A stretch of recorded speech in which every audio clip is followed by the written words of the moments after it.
príncipes e princesas! Meu nome é professora Priscila e estamos aqui para uma aula muito especial. Já sabe sobre o que fala a nossa aula? Isso mesmo, a nossa aula fala sobre Páscoa. Páscoa significa passagem. Passagem de quê? Todo ano você comemora a Páscoa.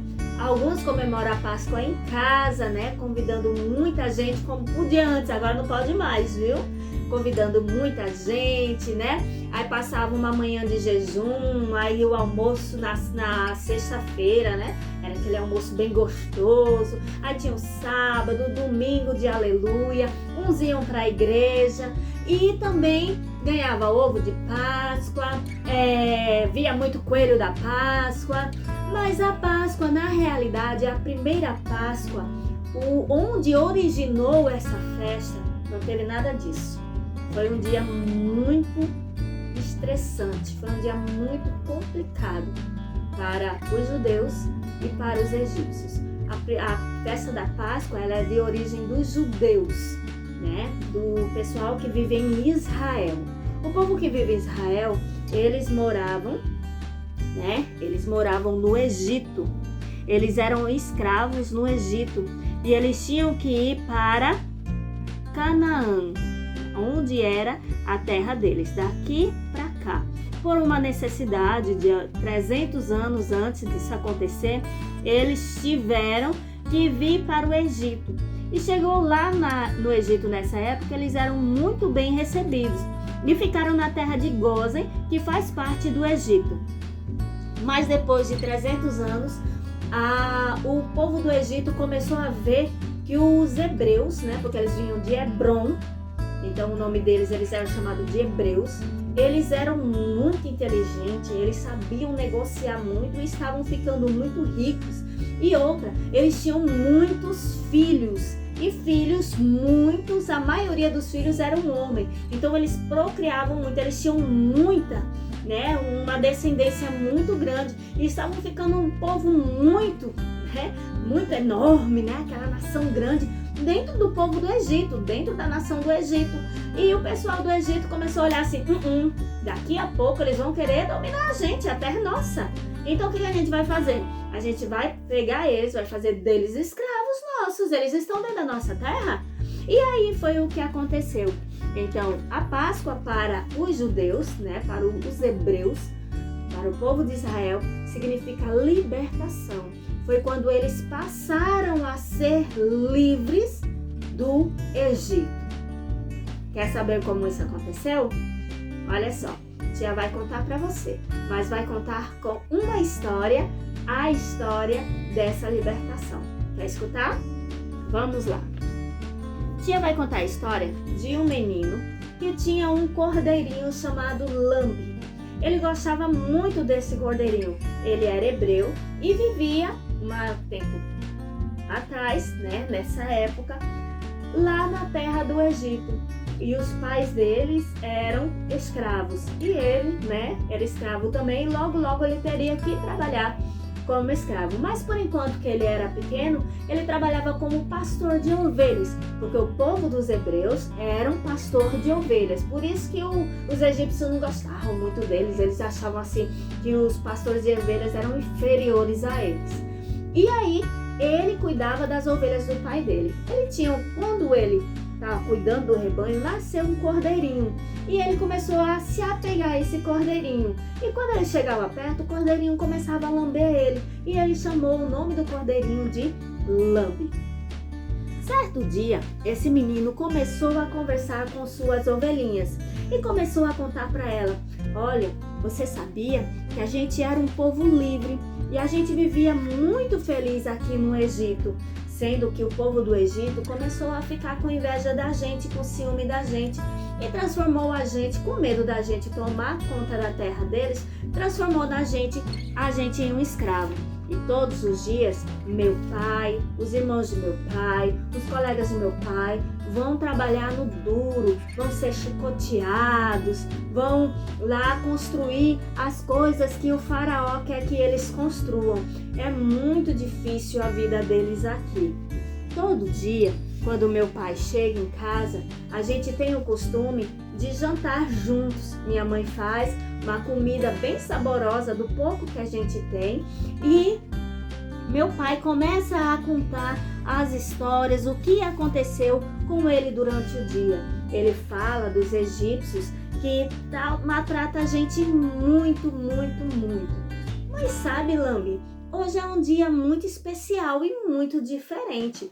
Apareceu um homem chamado Moisés e falou pra gente que Deus, o nosso Deus, mandou ele aqui para libertar a gente, para a gente não ser mais escravo. E aí, ele conversando com o Lambi, o tempo passou, ele voltou para casa e a história continuou. E aí esse homem chegou até Faraó, que o nome dele era Moisés, né? E falou assim, olha, o nosso Deus quer que a gente saia daqui e vá lá pro deserto fazer uma festa para ele de 3 dias. Faraó, não vai não. Aí Moisés começou a falar tudo o que o Deus de Moisés falava para Moisés. Ele começou a falar para Faraó, olha, se você não deixar vai acontecer muita coisa ruim no Egito. E Faraó disse, não vou deixar, porque Faraó era considerado o Deus do Egito, o filho de Ra. Ra era o sol, o governante do Egito que eles adoravam.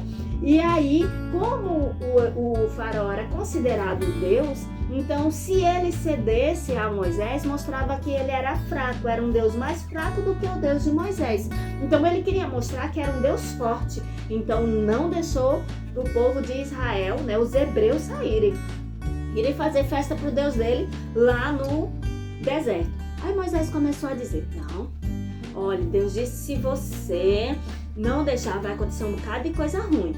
Transformou água em sangue, veio um monte de gafanhoto, veio um monte de mosca, os egípcios tiveram um bocado de ferida no rosto, no corpo todo, e também veio uma escuridão muito grande, tiveram piolhos, tiveram 9 coisas muito ruins, sabe? Que o Deus dos hebreus iam mandando pro povo do Egito, avisando assim, olha, não brinque comigo, eu sou mais forte que vocês.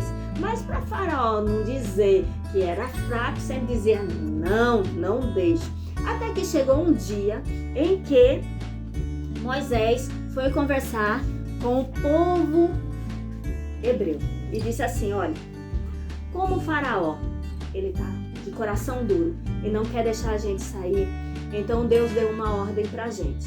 Deus disse que à meia-noite de tal mês em tal dia, vai passar o anjo da morte na casa de todo mundo. Quer saber? O anjo da morte vai passar e todo primogênito vai morrer. Primogênito é primeiro filho. E aí todo mundo ficou preocupado, gente, e meu filho vai morrer? Não, olha só, mas Deus deu a seguinte chance. Vocês vão pegar um carneiro, um cordeiro, o primogênito, o primeiro, macho, sem mancha nenhuma, vai matar esse cordeiro, vai pegar o sangue dele e passar na porta. Por que matar o cordeiro? Porque o cordeiro vai morrer no lugar do seu filho. No lugar de seu filho morrer, quem vai morrer é o cordeiro. E aí, quando você fizer isso, passar o sangue na porta, vai pegar aquele cordeiro, vai assar aquele cordeiro todinho e todo mundo vai comer aquele cordeiro e isso será a nossa primeira Páscoa, que significa nossa passagem, nossa mudança de vida. Porque quando o Faraó vê que o primogênito dele, o herdeiro do trono, morreu, ele vai dizer assim, pronto, eu não aguento mais esse povo, vamos embora, vamos, não quero mais vocês aqui. E aí o povo hebreu teria a liberdade que eles tanto esperavam. E Deus, né, iria propiciar essa liberdade aos hebreus através da morte dos primogênitos. E aí o pai do menino foi pegar logo quem? Lambi, o cordeirinho que o menino tanto gostava. E o menino não entendia, mas pai, você vai matar o meu cordeiro? Não, eu disse, olha meu filho, a gente tem que obedecer a Deus em tudo, sabe? Eu vou matar Lambi, porque Lambi ele vai morrer no seu lugar. Porque se Lambe não morrer, quem vai morrer é você. Vem aí o espírito da morte de meia-noite e vai passar por todas as casas. E quem não tiver o sangue do cordeiro na porta, o espírito da morte vai passar, vai entrar e vai matar. Como eu não quero que você morra, então Lambe vai morrer no seu lugar. E aí o pai do menino foi, matou o cordeirinho, né? Pegou o sangue do cordeiro, botou num pincelzinho, numa buchinha e passou na porta. E aí se prepararam para poder comer, né? Para poder jantar do jeito que Moisés disse, todo arrumado. Isso significava que agora eles tinham uma vida nova. Eles não seriam mais escravos, agora eles seriam livres. E aí, ainda, né, o menino sem entender, ainda meio choroso, meio triste, quando chegou de meia-noite, só escutava em vários lugares tristeza, lamentação, porque os filhos deles tinham morrido, né? O primogênito tinha morrido. Quem obedeceu a Deus, que matou o cordeiro no lugar, né, da morte do seu filho e colocou o sangue na casa, seu filho continuou vivo. Mas quem não fez isso, né, perdeu o seu primeiro filho, como foi o caso de Faraó. E Faraó ficou com muita raiva e muito triste e mandou o povo ir embora. Aí o menino entendeu o que realmente aconteceu. Essa foi a primeira Páscoa. E a partir daí, depois desse acontecimento, desse fato, dessa libertação do povo de Israel, do Egito, dos hebreus, né, saíram do Egito através dessa situação muito triste, né, por causa da dureza do coração de Faraó. Então eles passaram a lembrar este momento, comemorando sempre a Páscoa, todo ano. E a Páscoa não são 3 dias, né? Para eles a Páscoa é uma semana. São 7 dias de celebração, de muita alegria e de muita festa. Essa foi a primeira Páscoa. A Páscoa que deu origem a essa festa de hoje. Ah, tia Priscila, mas então o que tem a ver a gente comemorar a Páscoa? Você quer saber? Muito bem. Então, essa será a nossa aula de amanhã. Amanhã a tia Priscila vai explicar para você bem direitinho o que tem a ver essa Páscoa que a tia contou hoje com a Páscoa que nós comemoramos nos momentos atuais. Tá bom assim? Então, um beijão no coração e até a próxima aula. Tchau, tchau.